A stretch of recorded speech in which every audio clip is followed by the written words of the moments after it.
ಜೈ ಶ್ರೀಮನ್ನಾರಾಯಣ. ನಾನು ಹೇಳುವ ವಿಶ್ಲೇಷಣೆ ರಾಮಾನುಜದಾಸ ಶ್ರೀಮಾನ್ ಗಟ್ಟು ವೇಣುಗೋಪಾಲ ಸ್ವಾಮಿಯವರ ರಚನೆಯಾಗಿದೆ.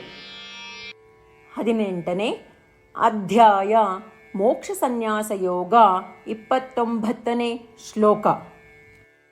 ಬುದ್ಧೇಃ ಭೇದಂ ಧೃತೇಶ್ಚೈವ ಗುಣತಃ ತ್ರಿವಿಧಂ ಶೃಣು ಪ್ರೋಚ್ಯಮಾನಂ ಅಶೇಷೇಣ ಪೃಥಕ್ತ್ವೇನ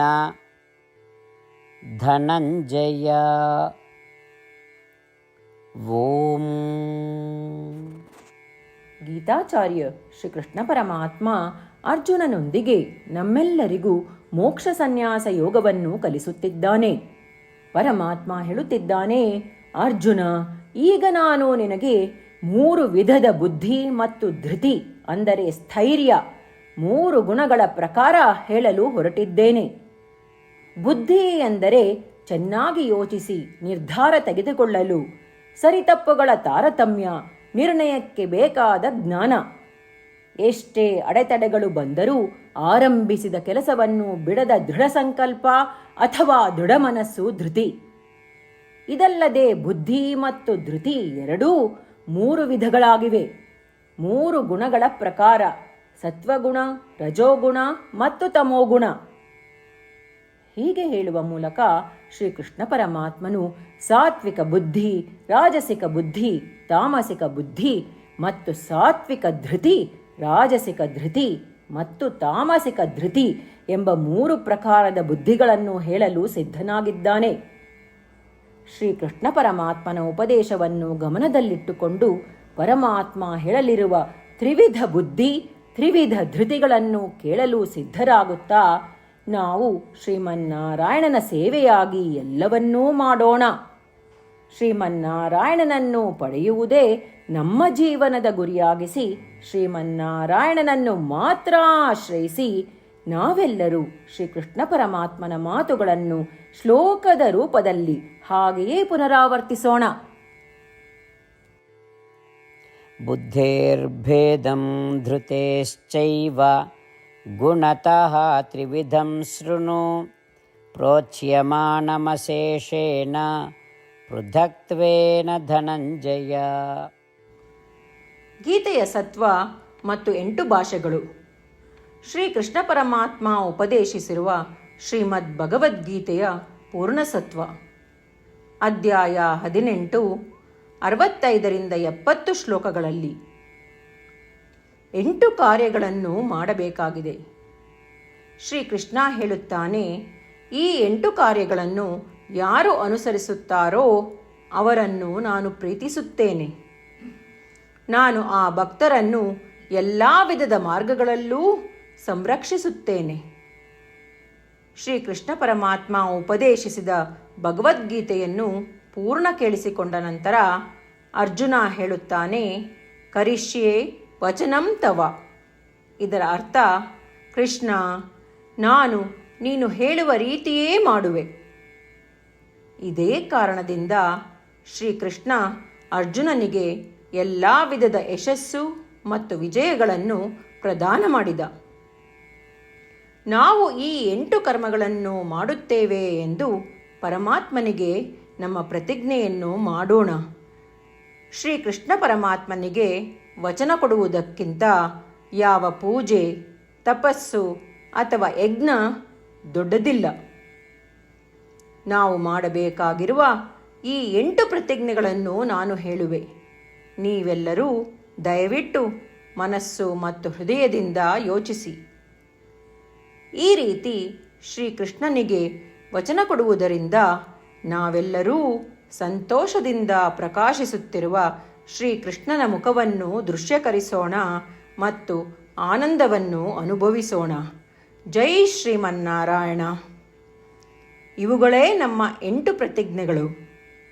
ನಮ್ಮ ಮೊದಲನೇ ಪ್ರತಿಜ್ಞೆ, ಹೇ ಶ್ರೀಮನ್ನಾರಾಯಣ, ನೀನು ಸೂಚಿಸಿರುವ ಹಾಗೆ ನಾನು ಸದಾ ನಿನ್ನ ಧ್ಯಾನ ಮತ್ತು ಚಿಂತನೆ ಮಾಡುವೆ. ನಮ್ಮ ಎರಡನೇ ಪ್ರತಿಜ್ಞೆ, ಹೇ ಶ್ರೀಮನ್ನಾರಾಯಣ, ನೀನು ಸಲಹೆ ನೀಡಿರುವ ಹಾಗೆ ನಾನು ಸದಾ ನಿನ್ನ ಭಕ್ತನಾಗಿರುವೆ.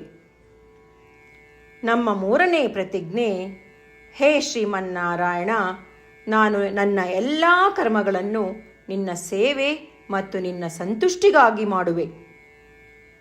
ನಮ್ಮ ನಾಲ್ಕನೇ ಪ್ರತಿಜ್ಞೆ, ಹೇ ಶ್ರೀಮನ್ನಾರಾಯಣ, ಅನುಸರಿಸಲು ನೀನು ಹೇಳಿರುವ ಹಾಗೆ ನಾನು ನಿನಗೆ ಸೇರಿದವನೆಂದು ಶ್ರೇಷ್ಠ ನಂಬಿಕೆ ಇದೆ ಮತ್ತು ನಾನು ಸದಾ 2 ಕೈಗಳನ್ನು ಜೋಡಿಸಿ ನಿನಗೆ ನಮಸ್ಕಾರ ಮಾಡುತ್ತೇನೆ ಮತ್ತು ನಿನ್ನನ್ನು ಪೂಜಿಸುತ್ತೇನೆ. ನಮ್ಮ 5ನೇ ಪ್ರತಿಜ್ಞೆ, ಹೇ ಶ್ರೀಮನ್ನಾರಾಯಣ, ನಿನ್ನ ವಚನಗಳನ್ನು ಸ್ಮರಿಸುತ್ತೇನೆ. ಮಾಮೇಕಂ ಶರಣಂ ವ್ರಜ, 18ನೇ ಅಧ್ಯಾಯ 66ನೇ ಶ್ಲೋಕ. ನೀನು ಹೇಳಿರುವೆ, ನಿನಗೊಬ್ಬನಿಗೇ ಶರಣಾಗಬೇಕು. ಶ್ರೀಮನ್ನಾರಾಯಣ, ನಿನಗೊಬ್ಬನಿಗೇ ಶರಣಾಗುವೆ. ನಮ್ಮ 6ನೇ ಪ್ರತಿಜ್ಞೆ, ಹೇ ಶ್ರೀಮನ್ನಾರಾಯಣ, ನಿನ್ನ ವಚನಗಳನ್ನು ಸ್ಮರಿಸುತ್ತೇನೆ. ಮಾ ಶುಚಃ, 18ನೇ ಅಧ್ಯಾಯ 66ನೇ ಶ್ಲೋಕ. ನೀನು ನಮಗೆ ಪುನರ್ ಆಶ್ವಾಸನೆ ನೀಡಿದ್ದೀಯ, ದುಃಖಿಸಬೇಡವೆಂದು. ನಾನು ಎಂದಿಗೂ ದುಃಖಿಸುವುದಿಲ್ಲ. ನಮ್ಮ 7ನೇ ಪ್ರತಿಜ್ಞೆ, ಹೇ ಶ್ರೀಮನ್ನಾರಾಯಣ, ನೀನು ಶ್ರೀಮದ್ ಭಗವದ್ಗೀತೆಯನ್ನು ನಮಗಾಗಿ ಉಪದೇಶಿಸಿ ಅನುಗ್ರಹಿಸಿ ಮತ್ತು ಆಶೀರ್ವದಿಸಿದ್ದೀಯ. ನಾನು ಕನಿಷ್ಠ 1 ಶ್ಲೋಕವನ್ನು ದಿನಾ ಪಠಿಸುವೆ ಅಥವಾ ಕೇಳಿಸಿಕೊಳ್ಳುವೆ ಎಂದು ನಾನು ಪ್ರತಿಜ್ಞೆ ಮಾಡುವೆ. ನಮ್ಮ 8ನೇ ಪ್ರತಿಜ್ಞೆ, ಹೇ ಶ್ರೀಮನ್ನಾರಾಯಣ, ನೀನು ಮನುಷ್ಯ ಸಮುದಾಯಕ್ಕೆ ಗೀತೆ ಉಪದೇಶಿಸಿದೆ. ನಾನು ನಿನ್ನ ಗೀತೆಯ ದೈವವಾಣಿಯನ್ನು ಗೀತೆಯ ಅರಿವಿಲ್ಲದಿರುವ ಭಕ್ತರಿಗೆ ಪ್ರಚಾರ ಮಾಡಲು ಪ್ರಯತ್ನಿಸುವೆ. ಹೇ ಶ್ರೀಮನ್ನಾರಾಯಣ, ನೀನು ಹೇಳುವ ಹಾಗೇ ಮಾಡುವೆ. ನಿನ್ನ ಇಚ್ಛೆಯಂತೆ ನಡೆವೆ. ನಾನು ನಿನಗಾಗಿಯೇ ಶ್ರಮಿಸುವೆ. ಶ್ರೀಮನ್ನಾರಾಯಣನಿಗೆ ದಿನಪ್ರತಿದಿನವೂ ನಾವು ನೀನು ಹೇಳಿದ ಹಾಗೇ ಮಾಡುವೆವು ಎಂದು ಮಾತು ಕೊಡುವುದೇ ಶ್ರೇಷ್ಠ ಪೂಜೆ. ನಾವು ನಮ್ಮ ಅಚಲವಾದ ನಂಬಿಕೆಯಿಂದ ಅವನಿಗೆ ನಮ್ಮ ಪ್ರತಿಜ್ಞೆ ಮಾಡೋಣ. ಶ್ರೀಮನ್ನಾರಾಯಣ, ಕರಿಷ್ಯೆ ವಚನಂ ತವ.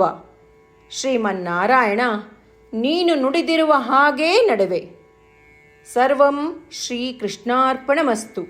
ಜೈ ಶ್ರೀಮನ್ನಾರಾಯಣ.